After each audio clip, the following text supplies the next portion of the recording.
Oui, Monsieur le Président, Monsieur le Ministre, Madame la Présidente de la Commission des lois, Madame la rapporteure, chers collègues. Le premier état d'urgence sanitaire a été discuté et voté pour la première fois ici le 21 mars dernier. Le pays était alors en état de sidération devant la pandémie et ses ravages. Et comment ne l'aurait-il pas été? La population dans son ensemble, simples citoyens ou épidémiologistes chevronnés, et bien sûr, nous tous, porteurs de la décision politique, avons été saisis, sinon abasourdis par la soudaineté et l'ampleur de la crise. Que faire? Comment s'organiser? Avec quel cap? Personne ne peut prétendre que les réponses à ces questions allaient de soi. C'est pourquoi, si nos critiques sont sévères, et elles le sont, nous mesurons aussi la difficulté d'affronter un tel défi sans précédent dans l'histoire du pays, voire de l'humanité. Oui, l'art est difficile, mais la critique n'en est pas moins nécessaire. Or, 2 mois après, nous avons de fait un peu plus de recul et nous pensons que la prolongation de l'état d'urgence aurait mérité que nous puissions, avant toute chose, faire le bilan de son application.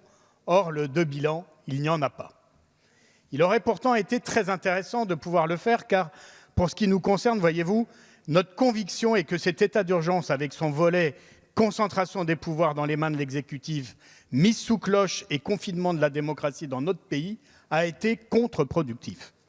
Il n'est pas incertain que cette logique autoritaire ait pesé, par exemple, dans l'inquiétante distinction obtenue par la France au sein des pays européens, celle d'être le pays où le peuple a aujourd'hui le moins confiance dans ses dirigeants pour mener à bien la lutte contre le Covid-19.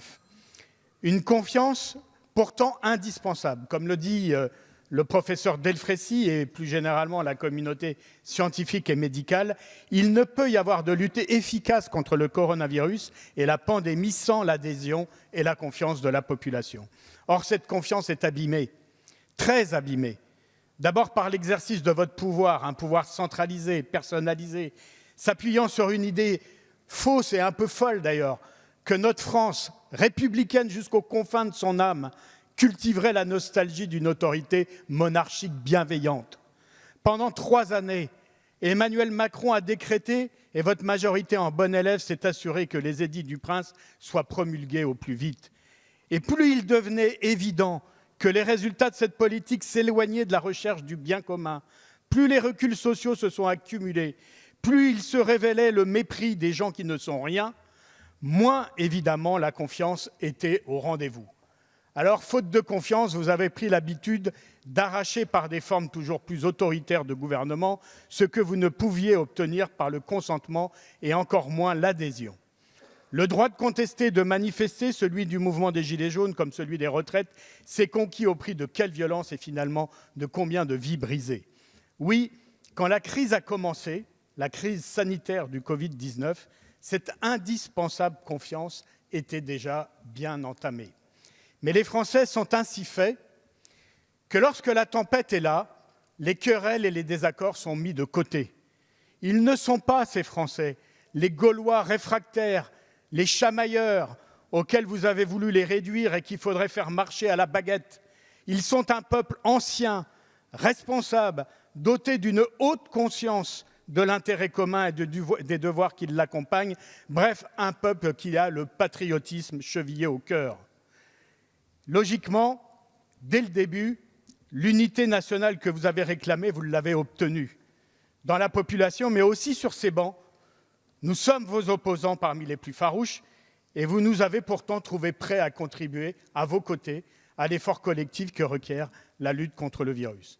Pourtant, très vite, l'impréparation et l'accumulation des cafouillages, des contre-vérités avancées avec aplomb et contre l'évidence ont à nouveau distendu ce lien de confiance fragile. On découvrait que les stocks de masques n'avaient pas été reconstitués, que si on ne devait pas en porter, c'était surtout parce que nous en manquions. On s'est aperçu que les recommandations de l'OMS, même les plus récentes, en prévision d'une grave pandémie d'affections respiratoires, avaient été ignorées, comme l'avaient été il y a peu les alarmes des centaines de services d'urgence ou de chefs des services hospitaliers ou encore des personnels de santé dénonçant le manque de moyens et une politique de flux irresponsable. On s'interrogea aussi sur le sens des injonctions paradoxales qui fusaient de votre gouvernement. « Restez chez vous », disaient certains, et en même temps, d'autres disaient d'aller travailler et de réouvrir les chantiers. On s'interrogea également sur les changements de pied que les incertitudes réelles sur la nature et le comportement de ce virus ne suffisent pas à expliquer. Pas de risque de propagation depuis Wuhan, disait la ministre de l'époque. Inutile de tester massivement, proclamait un autre, et ainsi de suite. La commission d'enquête que nous avons déposée devra en son temps retracer le chemin titubant que vous avez suivi ces dernières semaines. Mais alors que vous réclamez aujourd'hui la prolongation de l'état d'urgence sanitaire, nous sommes fondés à nous interroger à ce qui vous a conduit à le promulguer il y a 2 mois. Sans doute ne répondait-il pas seulement au besoin de donner un cadre juridique au confinement de la population, mesure indispensable en l'absence de tout plan B, faute de moyens de pouvoir tester massivement, d'isoler et de casser les chaînes de transmission. Comment ne pas deviner que vous ayez recherché ainsi à rétablir l'autorité qui vous manquait à force de cafouillage. Or, au lieu de renforcer cette autorité, l'état d'urgence produisit l'inverse. Son caractère autoritaire et antidémocratique dans les prises de décision qui l'accompagnent a contribué à nourrir la défiance du peuple dans ses dirigeants.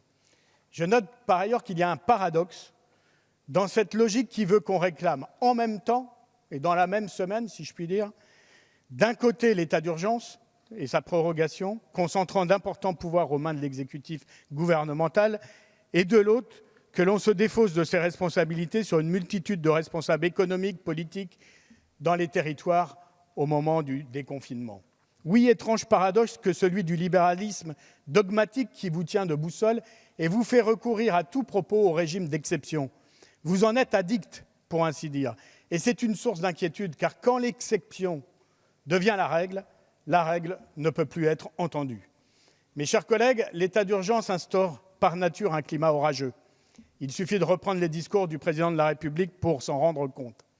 La première prise de parole du président de la République le 12 mars, annonçant la mesure de confinement, était tournée vers la solidarité nationale, la coopération, le civisme, l'entraide, la responsabilisation de tous les Français et de toutes les Françaises. Mais lors du discours qui suivit le vote de l'état d'urgence, quelques semaines plus tard, nous avons eu le droit à une toute autre musique, martiale cette fois-ci, et qu'accompagnait toute une sémantique guerrière.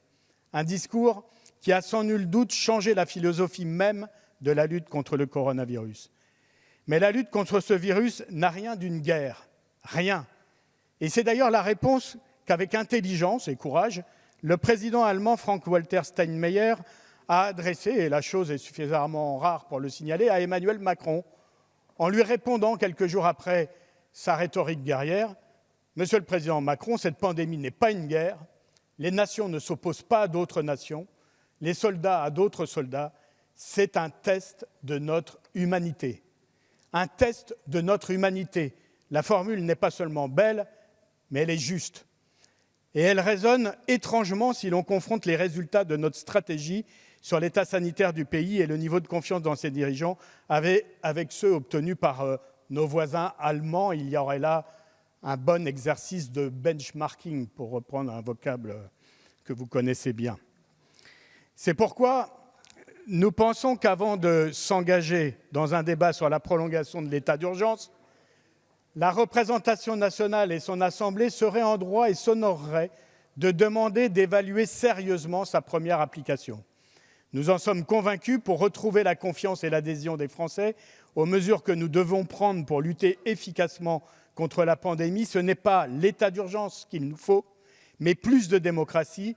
La démocratie n'est pas l'ennemi de l'efficacité, elle en est, à nos yeux, la condition. Dans ses mémoires, le général de Gaulle évoquant la guerre 14-18, se félicitait que tout au long de ce terrible conflit, l'Assemblée nationale ait pu continuer de contrôler et d'évaluer l'action du gouvernement.